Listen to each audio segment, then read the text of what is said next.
China is the first G20 country to recover from the COVID-19 crisis.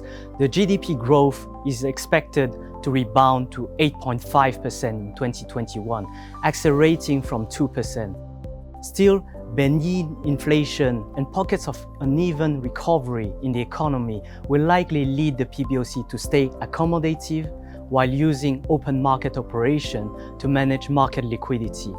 Compared with other economies, we expect a smaller fiscal deficit this year, which should translate into a more moderate supply of government bonds, a positive catalyst to the bond market. China bond valuations are very attractive, especially in a context where a quarter of the global bond market is offering yield in the negative territory.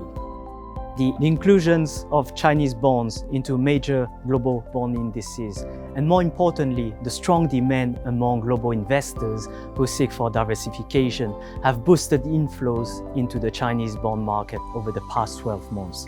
Over the long run, positive outlook on the currency and the internationalization of the RMB should continue to boost investment into the Chinese bond market. In the offshore US dollar credit market, bonds issued by Chinese corporates enjoy the so-called Asian premiums, as they offer attractive valuation, good liquidity with a shorter duration when compared with companies from the US, Europe, and non-Asian emerging markets.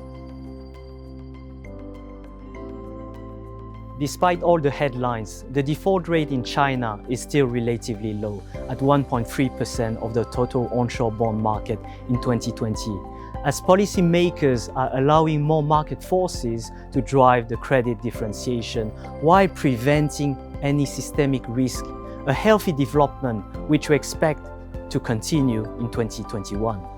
As the government support to weaker SOEs diminishes, the importance of standalone credit fundamental analysis will become even more essential to avoid companies with weak credit matrix and lack of strategic importance.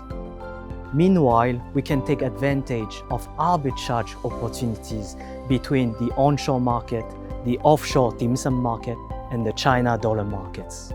In this complex Chinese corporate environment, our cross-border credit research platform and our unified investment process are essential to navigate a more selective and discriminative market. We expect the RMB to continue to appreciate against the US dollar over the long run, on the back of strong macroeconomic fundamentals, favorable interest rate differentials, and solid foreign demand for Chinese assets.